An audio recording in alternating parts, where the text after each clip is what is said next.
Assalamualaikum warahmatullahi wabarakatuh. Perkenalkan, nama saya Erwin Fardiansyah. Saya mahasiswa dari Setika Sekarsa Husada Garut. Yang pada kesempatan kali ini saya akan mencoba mempraktekkan bagaimana menerapkan SP1 dalam masalah kesehatan jiwa dengan pasien resiko perilaku kekerasan.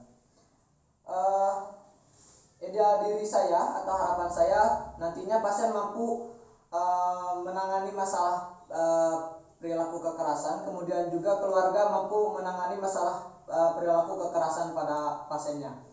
Kemudian saya menempatkan posisi saya sebagai perawat dan juga saya menghargai Nyonya Utami yaitu sebagai pasien.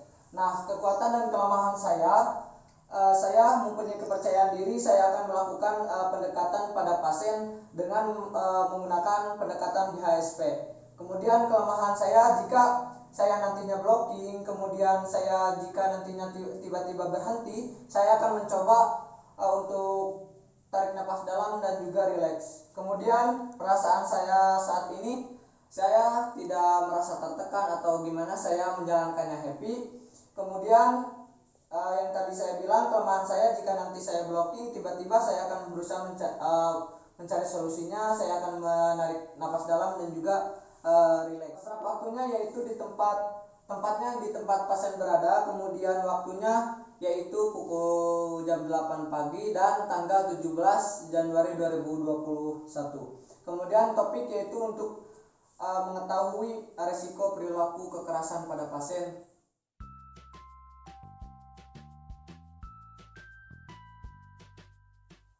Assalamualaikum warahmatullahi wabarakatuh. Waalaikumsalam. Apa betul dengan Ibu Utami? Iya, benar. Ya Bu, sebelumnya perkenalkan nih, nama saya Erwin Fardiansyah. Saya perawat dari Setika Husada Garut. Yang memang pada kesempatan hari ini saya bertugas dari jam 7 pagi sampai jam 2 siang ya Bu. Nah Bu, saya lihat nih Ibu sekarang sudah segar nampaknya. Gimana tidurnya Bu semalam? Alhamdulillah, tidur saya semalam nyenyak, Pak. Iya, syukurlah kalau memang Ibu sudah merasa nyenyak tidurnya. Nah Bu, sesuai janji kita kemarin, kita akan berbincang-bincang, yaitu waktunya sekitar 10 menit ya Bu. Ya. Apakah Ibu bersedia saya ajak bincang-bincang sekarang? Siapa bersedia? Tempatnya Bu mau di mana? Mau di sini apakah di luar? Di sini aja. Oh, di sini aja. Ya Bu, tujuan saya mengajak berbincang-bincang agar saya tahu gitu Bu, masalah yang sedang dihadapi oleh Ibu, kemudian apa sih penyebab masalah Ibu. Kemudian insya Allah saya akan membantu menyelesaikan masalah Ibu.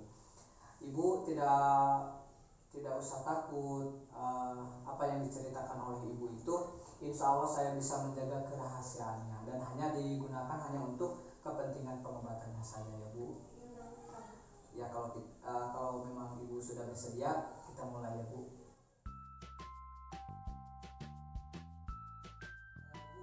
Setelah saya membaca nih catatan keperawatannya, kenapa sih Ibu bisa dibawa ke rumah sakit? Jadi tuh gini Pak, kemarin tuh saya kesal, marah-marah di rumah. Saya banting-banting semua barang-barang saya, mau gelas, mau piring, saya banting-banting semuanya Pak. Saya marah sekali. Oh iya. Nah Bu, bisa diceritakan nggak apa sih penyebab rasa marah Ibu itu? Kemarin tuh tetangga saya menyinggung saya Pak. Katanya saya istri yang tidak berguna Pak. Saya hidup tidak berguna, tidak ada gunanya Pak. Saya tuh tersinggung Pak, saya marah. Ada hal yang lain nggak penyebabnya kira-kira Bu? Ditambah lagi Pak, suami saya tuh di PHK dari pekerjaannya. Kira-kira nih apa yang dilakukan oleh Ibu ketika Ibu marah? Ya saya banting-banting semua barang saya Pak. Saya teriak-teriak di rumah Pak. Apakah selalu seperti itu yang dilakukan oleh Ibu ketika Ibu marah? Iya, saya lakukan itu karena saya bingung harus lakukan apa kalau marah. Nih Bu, Ibu tahu nggak tandanya ketika kalau Ibu tidak bisa mengontrol marah Ibu? Tahu sih, biasanya tangan saya tuh gatel Pak ya kalau sedang marah. Saya tuh gatel, pengen banting semua barang saya Pak. Saya banting-banting semuanya, muka saya jadi merah, kadang saya jadi melotot Pak matanya. Oh jadi Ibu merasa gatal gitu ya kalau memang marahnya tidak terkontrol? Iya Pak. Nah biasanya setelah Ibu meluapkan rasa marah ibu ke barang-barang ataupun apalah cara ibu meluapkannya. Gimana perasaannya Bu? Saya merasa bersalah sih Pak, dan menyesal. Barang-barang saya juga jadi rusak semuanya. Oh, jadi ibu ada perasaan bersalah ya, meskipun Iya. ibu merasa lega enggak Bu? Lega sih Pak, cuma sedikit. Oh, nah itu ya Bu, ibu meskipun ibu merasa nyesal gitu, tapi ibu merasa juga merasa sedikit lega juga gitu ya. Rasa marah ibu sudah tersalurkan. Kemudian selain tetangga ibu menyinggung perasaan ibu, ada nggak bisikan suara-suara gitu yang mendorong ibu sehingga ibu melakukan hal tersebut gitu Bu? Kalau mendengar suara-suara tidak ada sih Pak. Tidak ada ya Bu. Tidak. Terus kemarin-kemarin ketika ibu marah nih, ibu pernah nggak mencoba untuk minum obat atau minum apa gitu Bu? Enggak juga Pak. Nah Bu, bagus ya Bu, jangan sampai ibu ketika ibu marah itu mencoba atau ada pikiran ibu tentang yang enggak gitu, ibu harus minum obat, jangan ya Bu, itu bagus, pertahankan. Nah Bu, saya ini ada cara untuk mengontrol marah ibu, yaitu dengan cara teknik napas dalam. Jadi ibu bisa mengontrol kemarahan ibu dengan cara menarik napas dalam, yaitu dengan cara ibu tarik napas dari hidung, kemudian ibu tahan sebentar dan keluarkan melalui mulut. Mengeluarkannya itu seperti ibu mengeluarkan rasa kemarahan ibu ya Bu. Ibu bisa coba praktekkan. Bisa. Coba ibu praktekkan. Nah Bu, setelah sedikitnya ibu mencoba teknik napas dalam, gimana perasaan ibu? Merasa lebih lega dan tenang Pak. Ya, kalau ibu merasa lebih lega dan tenang setelah melakukan tindakan tersebut, sebaiknya ibu tindakan itu dilakukan minimal 5 kali ya ketika ibu merasa marah gitu. Iya. Nah, sebenarnya juga hal tersebut ataupun latihan tersebut itu harus dilakukan secara rutin. Kenapa secara rutin? Karena memang kalau ibu merasa muncul rasa marah, ibu sudah bisa melakukannya dan sudah terbiasa melakukannya. Apa ibu paham yang dimaksud oleh saya? Paham Pak. Ya, kalau memang ibu paham,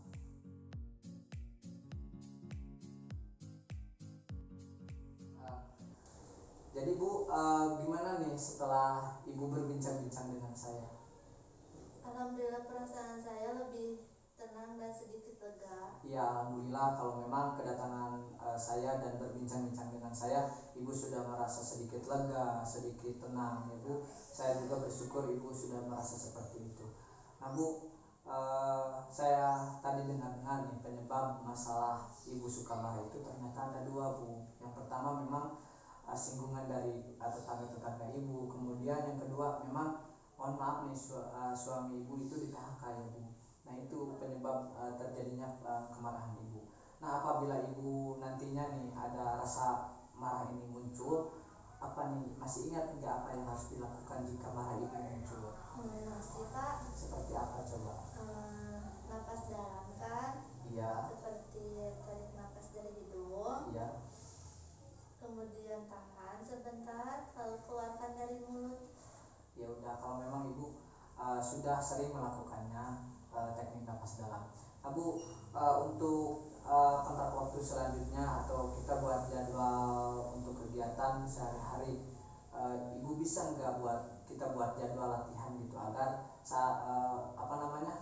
ibu bisa mengontrol marah ibu? Bisa Pak. Bisa. Ya kira-kira mau kapan ibu? Besok saja deh. Besok jam berapa ibu kira-kira ibu maunya? Pagi, besok jam 8 pagi. Ya. Tempatnya mau di mana, di luar atau di sini? Di sini lagi. Di sini lagi, iya. Jadi saya perjelas ya Bu. Besok kita adakan latihan untuk bagaimana mengontrol marah ibu selain teknik napas dalam. Besok saya kesini jam 8 pagi, tempatnya di sini ya Bu.